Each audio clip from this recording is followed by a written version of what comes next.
روشن digital account اور نیا پاکستان سرٹیفکیٹ کے حوالے سے سعودی عرب میں ایک تقریب کا انعقاد کیا گیا ہے۔ ریاض سعودی عرب سے رانا عظیم کی رپورٹ۔ اس حوالے سے ملاحظہ فرمائیے۔ سعودی عرب کے دارالحکومت ریاض میں سفارت خانہ پاکستان میں روشن ڈیجیٹل اکاؤنٹ اور نیا پاکستان سرٹیفکیٹ کے آگاہی سیمینار میں موجود پاکستانی کمیونٹی کے کاروباری افراد سے خطاب کرتے ہوئے گورنر اسٹیٹ بینک رزاق باقر نے کہا کہ ایسے وہ ممالک جو تیل، یوریا اور دیگر ایسی چیزیں درآمد کے ذمے میں آتی ہیں، عالمی منڈی میں ان قیمتوں میں 50 سے 60% اضافہ ہوا ہے۔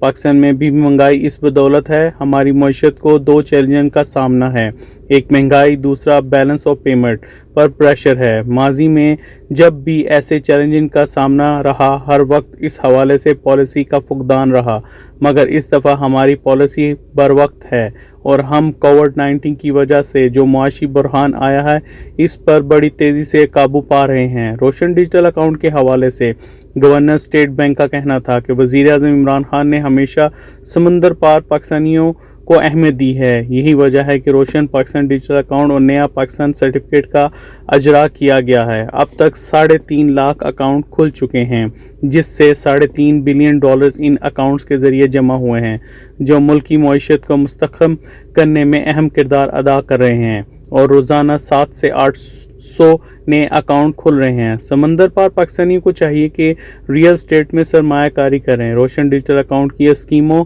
اور دیگر فوائد سے بھی فائدہ اٹھائیں۔ سفیر پاکستان لیفٹیننٹ جنرل طاہر ابرار اکبر کا کہنا تھا کہ سعودی عرب میں 25 لاکھ سے زائد پاکستانی موجود ہیں، جو اپنے ملک سب سے زیادہ زیر مبادلہ بھیجتے ہیں۔ ان کو تمام تر امیدیں پاکستان سے وابستہ ہیں، اور یہ بڑی خوش آئند بات ہے کہ وزیر اعظم عمران خان نے سمندر پار پاکستانیوں کے لیے روشن ڈیجیٹل اکاؤنٹ کا آغاز کیا ہے، جس کی بینکنگ سروسز آسان ہوئی ہیں اور فوائد بھی حاصل ہوئے ہیں۔ رانا عظیم، K2 نیوز، سعودی عربیہ، ریاض۔